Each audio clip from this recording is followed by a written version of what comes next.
Suunnasta pimu. Mene taju. Raju ole rakkaus.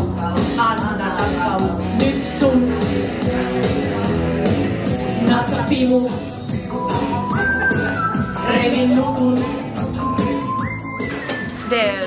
Platsen ja suomeksi se on ihan fantastinen mesta. Täällä on lankuva kokki, täällä on ihanaa, täällä on hirveän lämminhenkinen porukka, täällä on monikielistä ja erilaisia ja kaikki otetaan vastaan. Ja ihanat mökkiläiset. Hyvä laulu ja hyvä ohjelmaa joka ilta, että tää viikonloppu.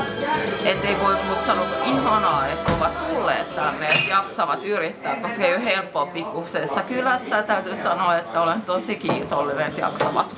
Den är ganska annorlunda än vad den var för 10 år. Gamla Spiltana har ju en jättesån nostalgisk plats i Bromarboendes hjärta. Det är ju många som, det är alltid någon som tycker att gammalt är alltid bättre än det nya, men jag skulle säga att 99,9% av människorna som har kommit in för dörren har nog varit helt häpnade att hur stor ändring har skett och till det bättre så där liksom inredningsmässigt och med stämningen och atmosfären och allt har sin tid och nu är det en ny tid här på Spiltana.